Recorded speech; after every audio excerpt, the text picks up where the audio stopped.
Ever since their inception, games have been used as a way to escape one's daily life. They enable us to do things that we wouldn't be able to do in the real world. In games, we find ourselves in a situation where we're empowered. Suddenly, we're able to fight off demons, take on entire armies by ourselves, and solve situations that we normally wouldn't encounter in real life. At the same time, people are also fascinated by horror. We willingly sit down and watch the most horrifying things happen to people. Whether it's seeing Laurie Strode being chased by Michael Myers, Ellen Ripley trying to escape from the Nostromo as she's being chased by the alien, or seeing someone deal with the psychological mind games of Hannibal Lecter, we as humans have always had a dark fascination with things that terrify us.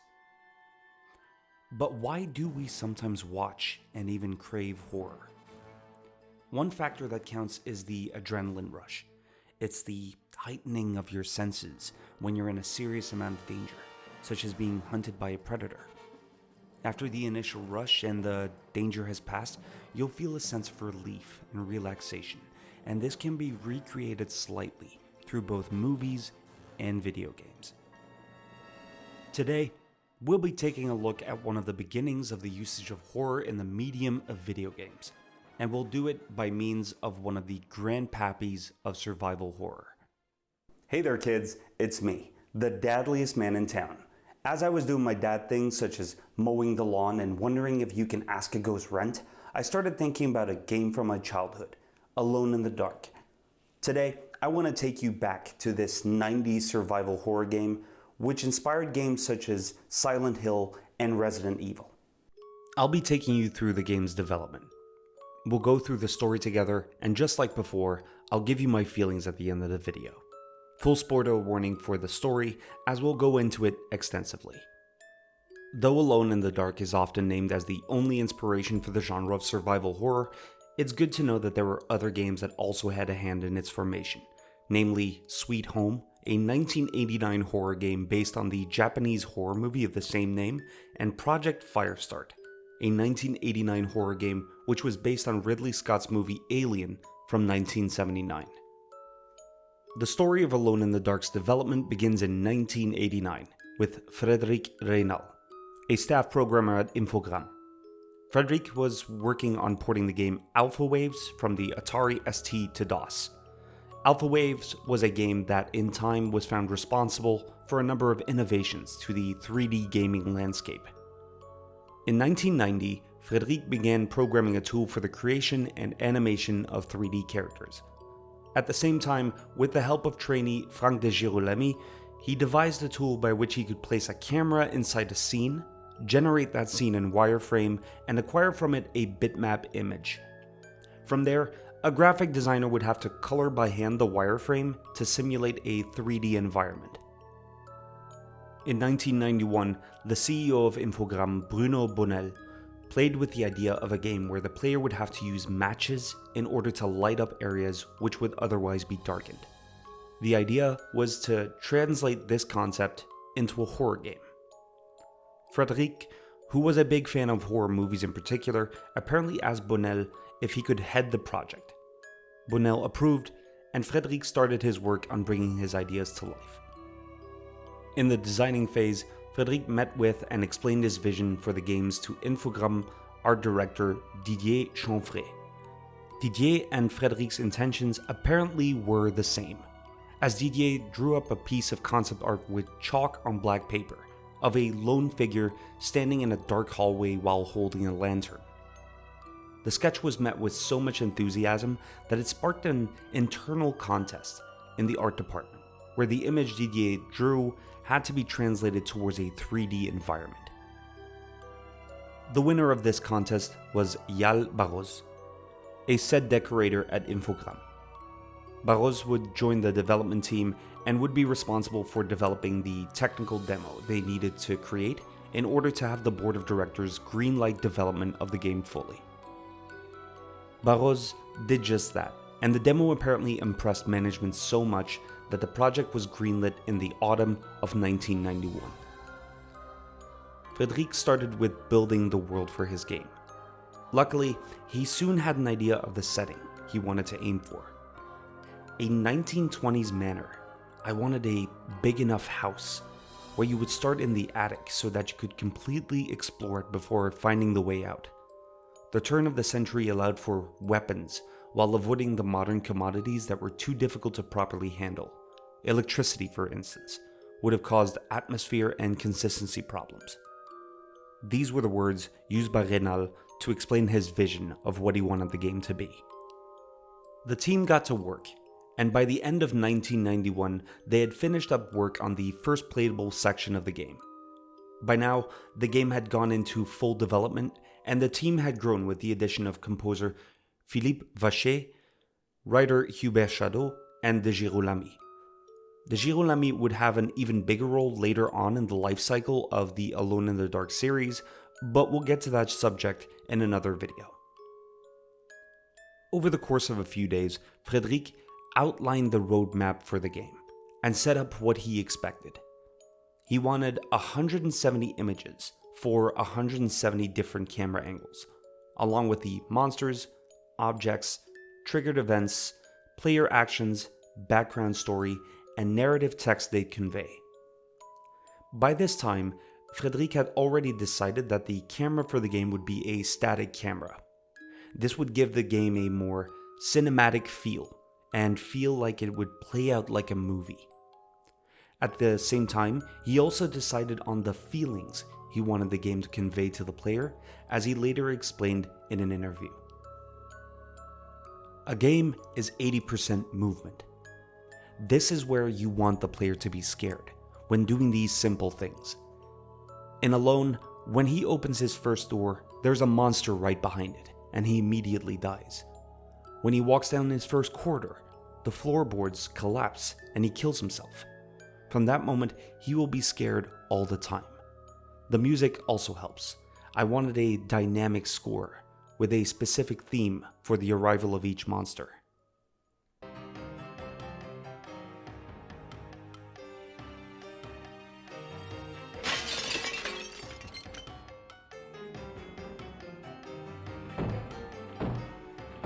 Later on, Infogrames obtained the license to Call of Cthulhu. With this, monsters from H.P. Lovecraft's bestiary were added to the game, but Frédéric decided to keep some of the earlier designed monster in anyway, due to having an emotional connection with them from the design process.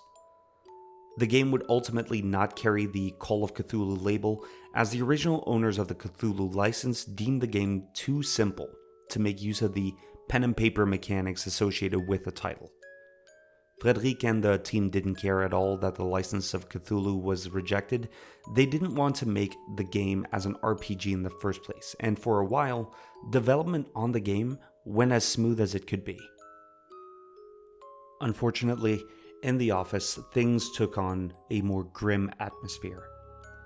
Although Frédéric and Barroz had fallen in love at this point and were even expecting their first child, by August, Barroz was close to childbirth, and Frédéric found himself working as they were nearing the end of their project around the same time. Frédéric later explained that whenever the phone rang around this time, it was either a bug that needed to be fixed, or it was the hospital to give him updates about his wife. While most of the development had been a fun and creative time for the team, the bug testing phase wore them out. Frédéric especially was exhausted due to the stress of both the game and being close to becoming a father. He was dissatisfied with almost every aspect of the game, and was worried that all the things that he didn't like would be noticed by players, essentially fearing that the game might flop. However, as he would find out later when the game released in 1992, was that his fears would be ungrounded. We'll get more into this later. For now, kids, I'm going to take you through the story of the game, and let's see what the world got to experience in the early 90s. The story takes place in the 1920s. Jeremy Hartwood, owner of a reportedly haunted mansion named Derceto, has hanged himself in his loft under mysterious circumstances.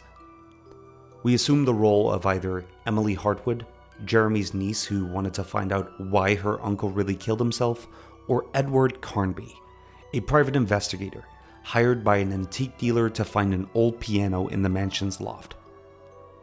Both characters control exactly the same way, so the difference here is what you would want your character to look like during the course of the game. The only differences in gameplay is that Emily has a slightly faster running speed, while Edward has a bit more reach with his attacks. For our run, we'll pick Edward, as canonically he will be the main character in the Alone in the Dark series, and it'll make it easier for the complete story when we review all of them later. Edward starts the game off with his introduction narration. On my door, a dull brass plate says Private Detective. The few friends I have call me Carnby. The others call me the Reptile. I don't care to think what my banker calls me. These days, I leave my letters unopened. Bills and threats to send in the receivers just ruin my day. The game starts with a car riding in from the distance, giving us our first taste of the fixed camera points that we'll see throughout the entire game. We're treated to a long cutscene of Edward entering Derceto Mansion, the door slamming shut behind us before we move further in. Eventually, after a long cutscene for today's standards, we'll end up in the attic, where the piano is that we're supposed to find. Let's take a moment to talk about the controls before we actually start the game fully. If you're in any way familiar with games such as Silent Hill or Resident Evil, you'll be quite familiar with tank controls. But for those who aren't, here's a quick explanation. Your left and right arrows are used to pivot your character's left or right. Forward will make you go into the direction you're facing, while backward will make you walk back. These controls take some getting used to, and to some people they might be a bit off-putting. They have a function though. In regular action games, controls are simplified to give the player a sense of overwhelming control. With only a few inputs, you can make characters do things such as attack, double jump, all sorts of tricks. Within the survival horror genre though, the controls are cumbersome to take away the sense of control. Your reactions to an oncoming threat are stunted. There's no dodge roll, no invincibility frames to dodge enemies' attacks. You have to react quickly, but these controls, which will take a time to learn, are in such a way that they instill fear because it takes time to control your character. You might love it, you might hate it, but I feel these are integral to the fear which Alone in the Dark was trying to invoke in the player. Using weapons is also different from what you might be used to. When you have guns equipped, the spacebar will make you go into an aiming mode when you're equipped with a ranged weapon, and what I would like to call fisticuff mode when you're unarmed or with a close range weapon.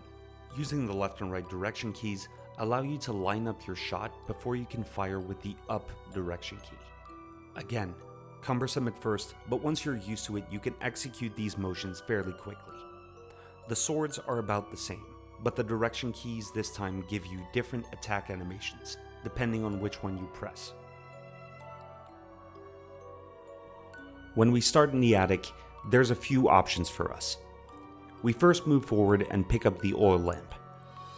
Slowly, we make our way towards the chest and search it, giving us the rifle, which has 4 shots. Next in the cabinet, we find the Indian cover. This will be integral later in the game. We'll have to make sure to research every room thoroughly, because items we miss we'll have to pick up later anyway. When we search behind the piano, where we'll find Hartwood's letter, we're interrupted by our first enemy, the zombie chicken. Coincidentally, these are some of the worst enemies to start off with, and are in my opinion, one of the most annoying enemies in the game. They're fast, and if they corner you, nothing will stop them from pecking away at you and slowly whittling your health down to 0. We take care of the chicken by shooting it twice with the rifle, but here is some footage which would show you how someone's first time against this foe would probably go.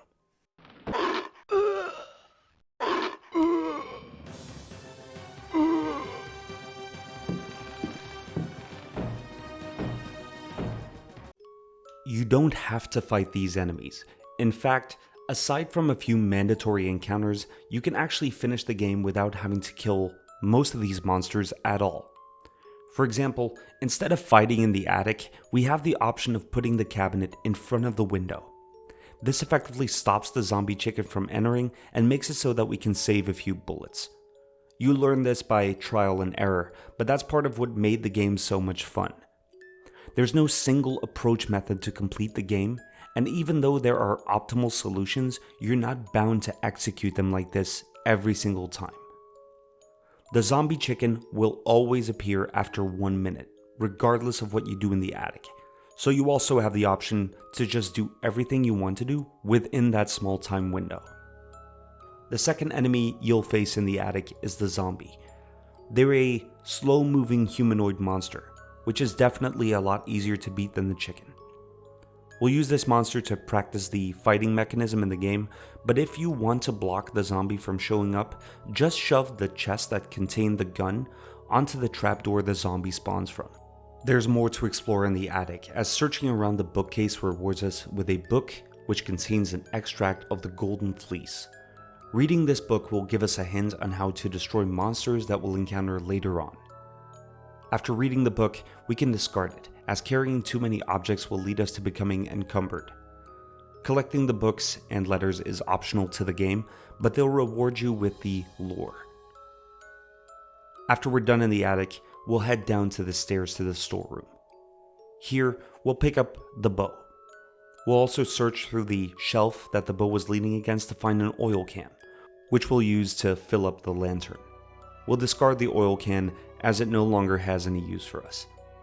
After the storeroom, we'll head into the hallway. As we pass through the hallway,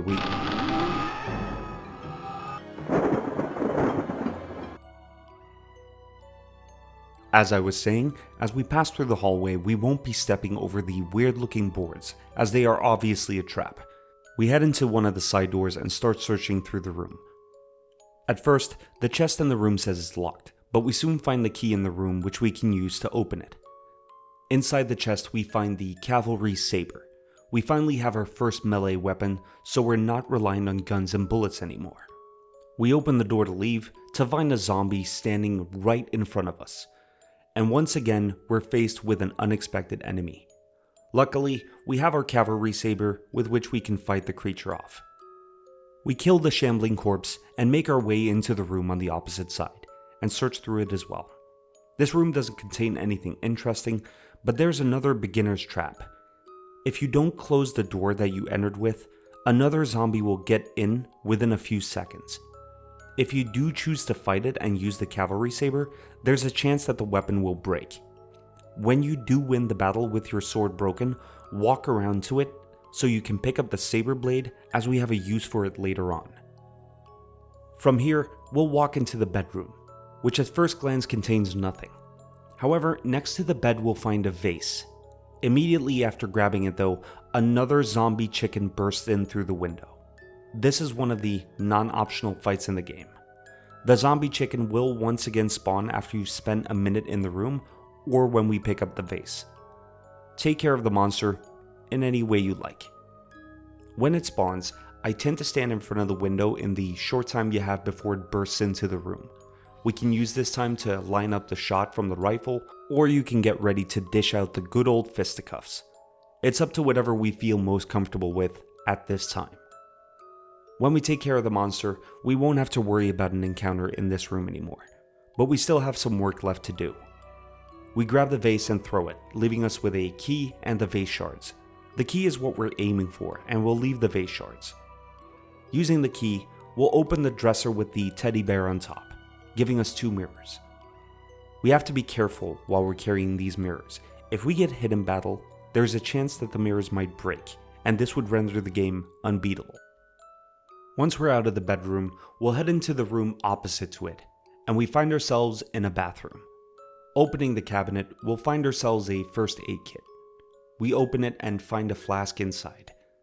This will recharge our life points by 10.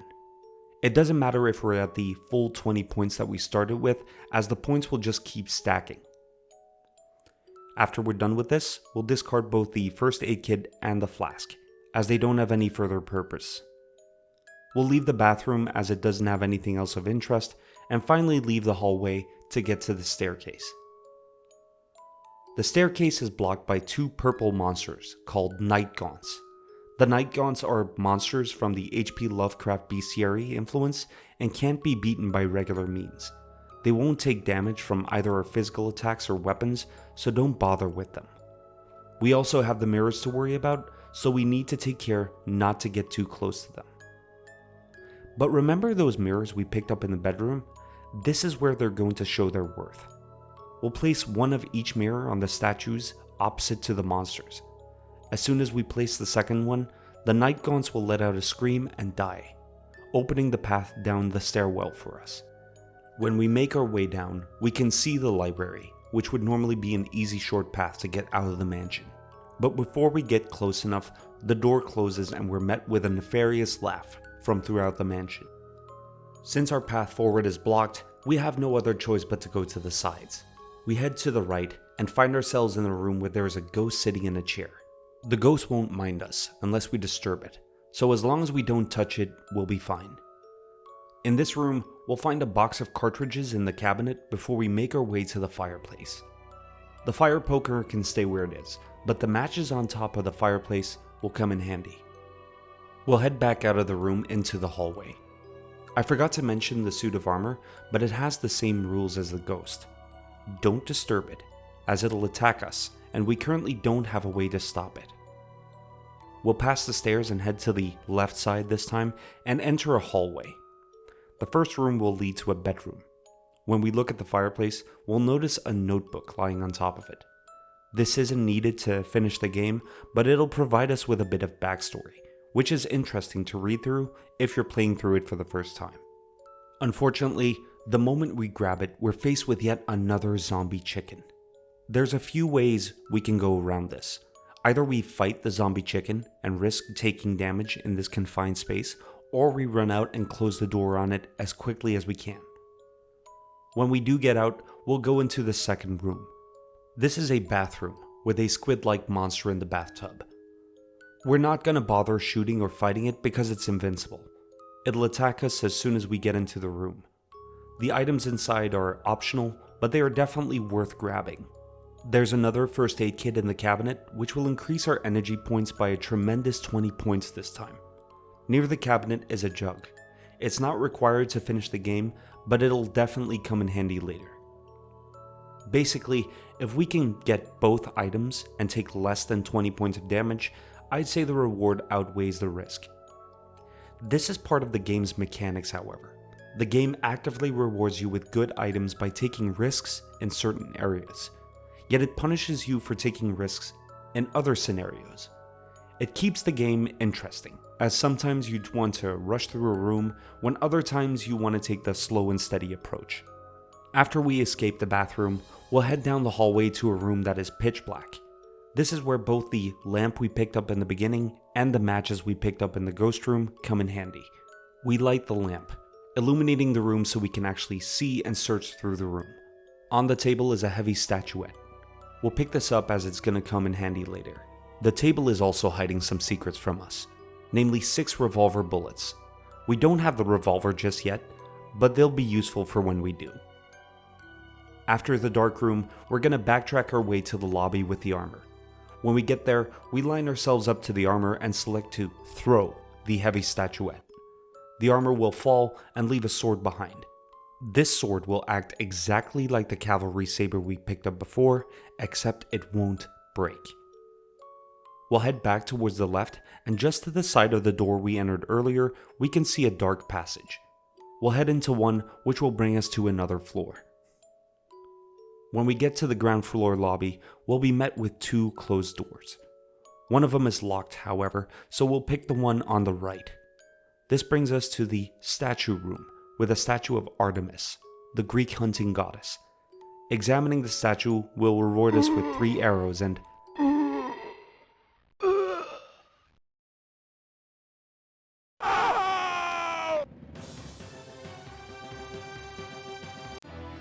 obviously, examining the statue and receiving the arrows, it's a trap.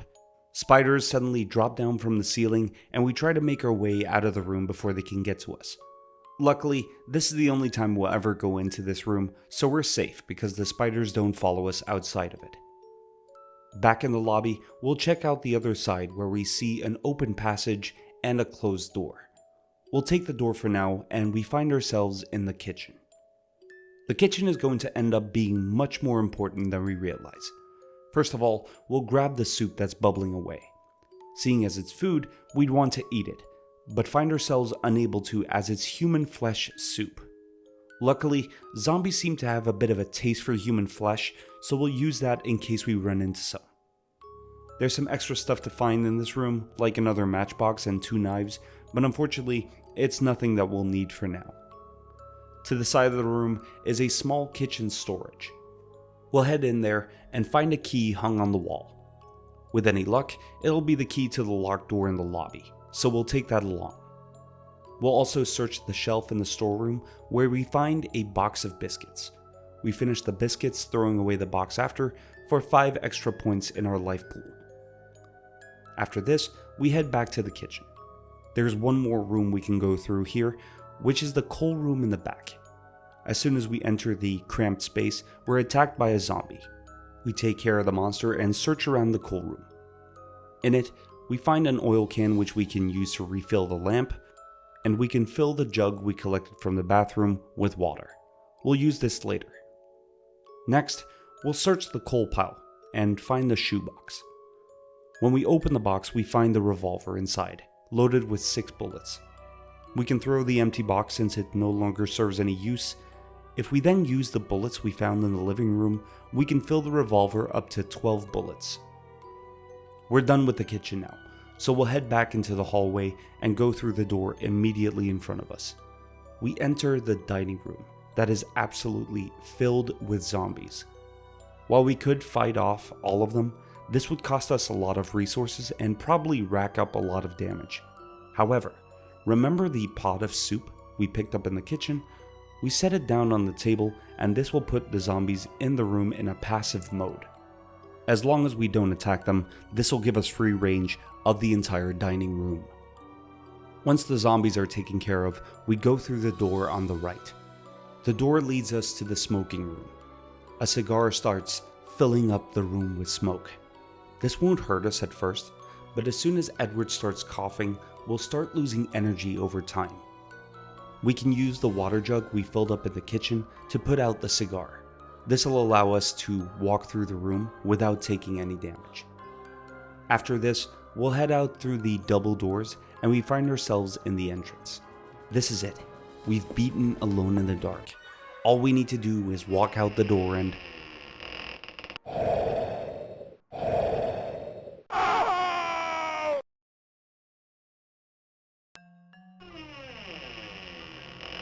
As I said, we're not going to walk out the door. We have a mystery to solve, damn it.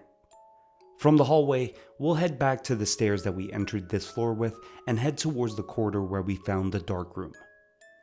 In the corridor is another door, which leads us to the painting room. Remember that Indian cover that we found in the first part of the game? This is the time to use it. Cover up the painting with the cover, because as soon as we're well enough away from it, it'll start hurling axes at us. The cover makes it so that it doesn't get the chance to do that. On the other side of the hallway is another Indian painting. This one we're going to need a bit of target practice. Use the bow along with the arrows we picked up in the Artemis room and shoot the painting on the opposite side. As soon as both paintings are taken care of, the hallway is safe. We'll walk to the end of the hallway and open the door, giving us access to Jeremy Hardwood's bedroom. Inside here, we'll pick up the book. We can't read it, but it'll come in handy in a bit. We can also push the clock to the side, revealing a small cavity which contains both a key and a parchment with a bit more backstory.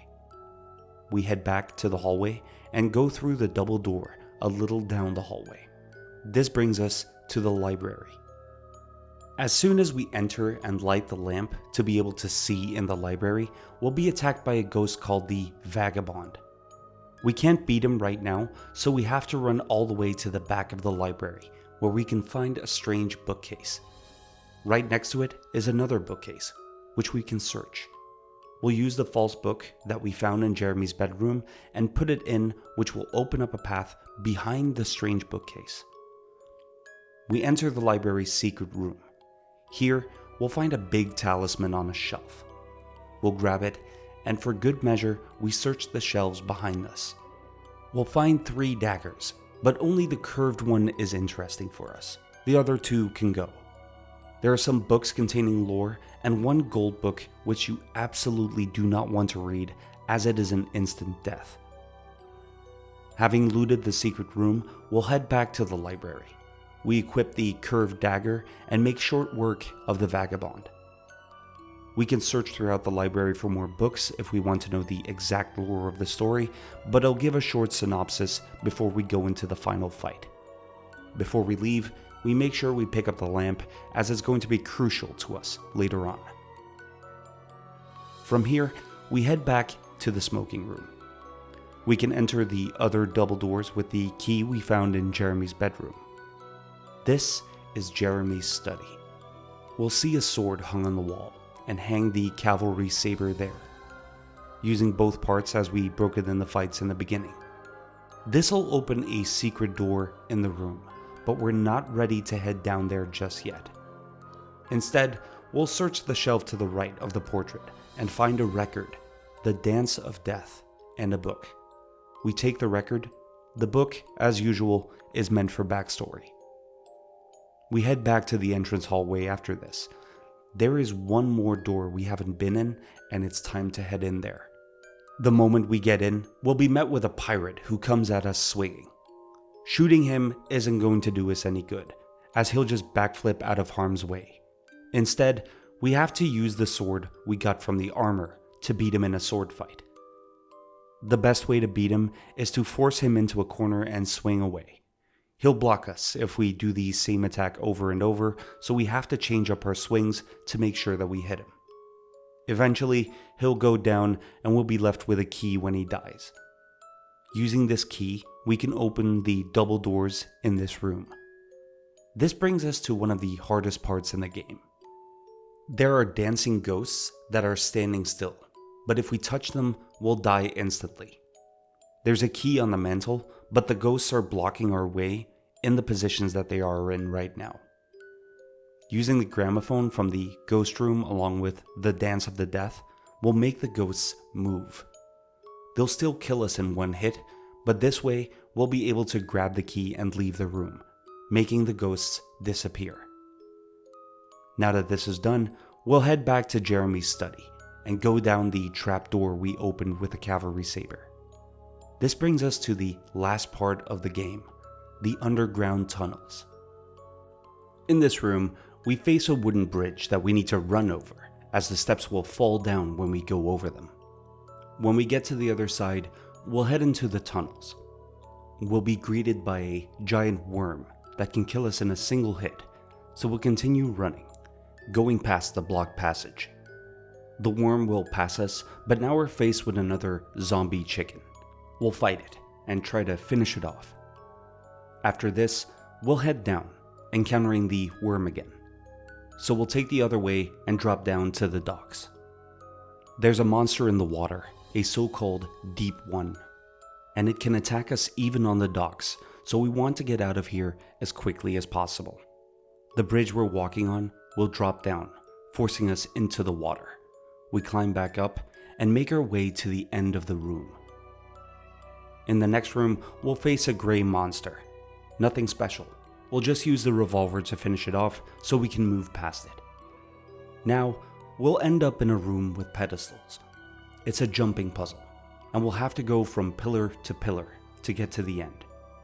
It takes a bit of timing to get it right, and we might take a hit from the flying monster, but overall, it's not that difficult. After having gotten to the other side, we'll go through the opening and move through the red tunnels, taking the upper path. We get to another section in the underground caves. Here, we need to follow pathways. We can follow a few of them, but I always found the left one to be the easiest. A little running and gunning work later, with which I failed to even hit the flying monster once, and we end up at the other end of the room with a large chest and a stone slab. We'll use the key we got from the room with the dancing ghosts to open up the chest, which gives us a gem and a book. The gem we'll need for the next room, and the book gives us a lot of plot if we decide to read it through. After this, we'll push the large rock to the side and we can enter the next room. We end up in the dark maze, and this is the last room before the boss fight. Once again, we need to light the lantern, and we have to make our way through the maze itself. It's not extremely difficult. We continue to the left until we can't go any further, then head down until we hit the same limit, and then back to the right until we hit a door. We'll use the gem we got in the last room on the door, and the path will open for us. Well kids, this is it. The final room. We'll notice a large tree-like structure in the room with what looks to be a man sitting on it. I think this might be a good time to explain the story for you. The man on the tree is Ezekiel Pregst, a former pirate who became famous for being one of the bloodthirstiest pirates ever to sail the seven seas. Besides this, he also had an interest in the dark arts. In 1620, he was to be executed by a Welsh court, but escaped and made his way to Florida. Eventually, Ezekiel built Derceto Mansion in an effort to have a base where he could continue his dark rituals. His rituals had given him an insanely long lifespan, and he'd live in this mansion until well into the Civil War. Sometime later, a Union captain called J.W. Norton made his way to Derceto Mansion, invited to dinner by Ezekiel in an effort to use the captain for his rituals. However, Norton recognized that he was in danger, and a struggle ensued where Ezekiel was shot 3 times, and Norton set fire to Derceto. Ezekiel's men extracted his body from the flames and used the dark arts he had taught them to infuse his soul in the basement of Derceto. His body would end up being the pirate ghoul with whom we clashed swords in the mansion. In 1875, Derceto was bought and restored by Howard Hartwood, Jeremy Hartwood's father. Ezekiel, who at this point was bound to the tree, tried to use both Howard and subsequently Jeremy as a vessel so he could once again walk the earth freely. However, both men ended their own lives in order to stop the pirate. Eventually, Ezekiel tried to execute his plan once again when Edward arrived at the mansion. And this brings us here, the final room. We head down into the water in an effort to reach Trezekiel. However, the pirate isn't without his defenses. A water monster appears and will try to attack us as Trezekiel hurls fireballs at us. There is no real intricate strategy to this, simply dodge both the monster and the fireballs until we reach the pedestal at the base of the tree. We'll find the hook belonging to the pirate captain and take it for ourselves. Here, at the pedestal, we'll use the talisman we picked up from the library, which will make Ezekiel stop shooting fireballs. He's weakened now, but he's not dead yet.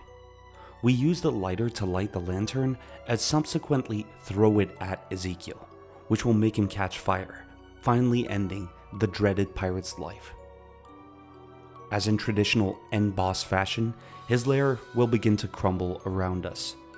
We'll head to the left side of the room, using the hook to open a door and make our way back from where we enter the tunnels until we end up in the first room where we encountered the worm. The beast will be gone now, but there's a small opening we can crawl through which will lead us to the cellar. From here, we'll make our way back towards the entrance and open up the door, it no longer being guarded by the entity that killed us before. We leave Derceto, and finally, we're free.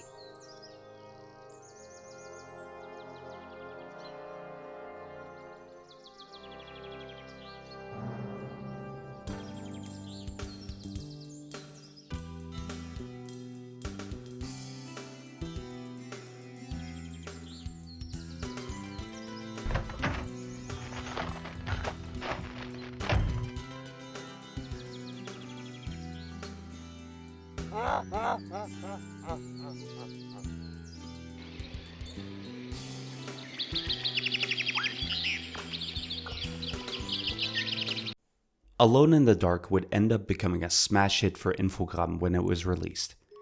In 1993, at the European Computer Trade Show, the game took home the prizes for Best Graphics, Most Original Game, and Best French Game of the Year. At the Consumer Electronics Show in Nevada, the game would take home the award for Best Foreign Game. PC Gamer US would name Alone in the Dark as the 10th best computer game ever, the editor stating that the game was without a doubt one of the most unique and exciting games ever. This praise would continue throughout the 90s, but even as late as 2005, this game is still being discussed and loved all throughout the world, with Game Informer magazine including the game in their top 25 list of most influential video games of all time. Unfortunately, as much praise as the game received, the same cannot be said for Frédéric Brenal and his team. Infogrames wanted more from this series and gave the team specific instructions for the sequel. Keep the same engine and just come up with a new story. Frédéric didn't want to just be confined to the same engine, churning out stories left and right without adding anything further to the sequel. He felt trapped, and even though Alone in the Dark ended up being a commercial success, the relationship between Frédéric Brenal, his team, and Infogrames had soured. Soon after release, they left the company, after having done a little bit of work on Alone in the Dark 2. And that's the story for Alone in the Dark, kids. So do I think it's a good game? I think it's out of my hands, really. Alone in the Dark, along with Sweet Home and other games, spearheaded a genre. The creators behind them managed to solidify an aspect in the gaming community that hadn't been developed to this degree before. Yes, for a product of its time, the game was an amazing feat of engineering, and I fondly remember playing it back in the middle to late 90s on the family computer. And although Alone in the Dark will always have a special place in my heart, I'd like to keep the memories of it in my childhood intact. I fear if I pick up the game again every year, it'll lose a bit of that majesty that it had in those early days when 3D graphics were something new and exciting. Sure, the tank controls were cumbersome and confusing at times, but you have to understand that what this game offered us back in those days simply outshone anything else. It wouldn't be that way for long, as computers and graphics in turn at this time were developing at a breakneck speed. But when I played it, for that brief period in time, there was nothing better on my hard drive while my dad yelled at me that it was slowing down the computer. So for now, I'm going to be uninstalling Alone in the Dark. I'm not saying I'm never going to pick it up again, but I'll let it sit in my memories for just a little while longer. Maybe you agree with what I feel about Alone in the Dark. Maybe you don't. I'd love for you to let me know in the comments so we can maybe talk about it further. If you'd like, give the channel a like or subscribe to The Dadliest Man. That's me! You don't have to, but if you do, know that you have my thanks, and I'd love to create more content for you all. As for now, have a good one, kids, and I'll see you next time when we cover Alone in the Dark 2. Take care.